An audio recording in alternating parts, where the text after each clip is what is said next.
ठीक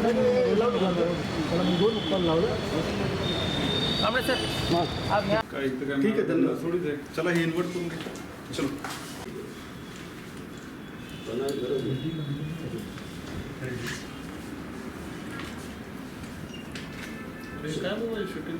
प्रेस वाले दुसरा काहीच नाही सर तुम्हाला काय हिरो बनवू का पिक्चर मध्ये सांगा दोन्ही काम ना आमची लगे होतं डायरेक्ट पिक्चर आहे का डायरेक्टर सोबत आमच्या ओळखी होतं असू दे की माझ्या सरे बाबा शेखर जाऊ दे चल काम होतं शेखर हो एक मिनिट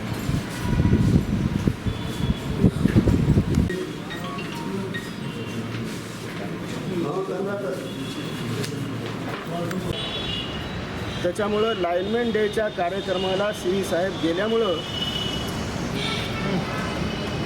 उपस्थिति रहते MSCB का जो भी अगर कोणी मूळ पाया असेल तर तो लाईनमॅन आहे त्यानं काम केलं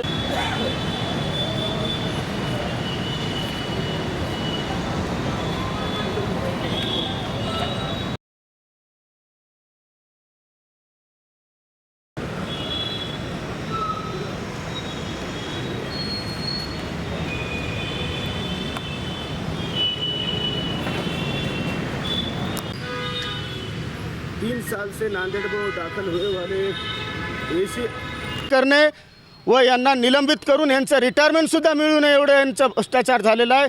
त्यांना प्रतिबंध करून सस्पेंड करावं ही माझी सुधाकर जाधव यांना प्रमुख मागणी आहे. की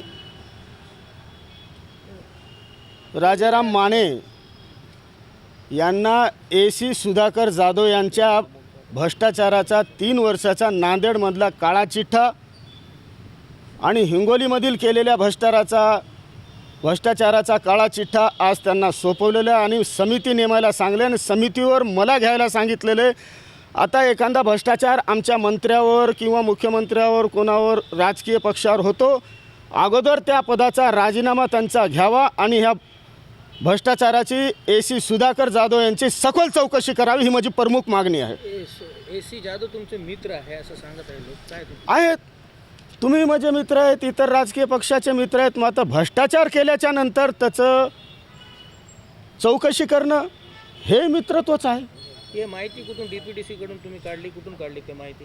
जिल्हा अधिकारी आमचे माजी जिल्हा अधिकारी अभिजित राऊत DPDCचा निधी प्राप्त झाला होता MSCBला, त्याच्यामध्ये मोठ्या प्रमाणात घोटाळा आहे अशी आमच्याजवळ माहिती आहे. घोटाळा जवळपास 100 कोटीचा घोटाळा आहे 3 वर्षामध्ये. नांदेडचा आणि हिंगोलीचा जवळपास रोड काढून अंडरग्राऊंडमधून वायरिंग गेली दाखवली आणि वायरिंग गेलेली आहे वरून. हा तर सरळ घोटाळा आहे. प्रशासन ह्यांना पाठीशी का घालतं आहे, का ह्यांच्या मागं काही राजकीय वलय आहे का, मोठा कोणी नेता आहे, हे चौकशी दरम्यान आता स्पष्ट व्हावे.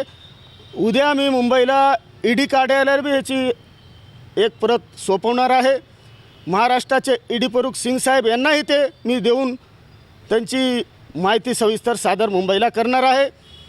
ह्याच्यावर आमचे अरविंद भादीकर MSCBचे MD शहासाहेब यांनाही प्रकाशगड बांद्राला माझी नियोजित वेळ उद्याची 4 वाजताची आहे.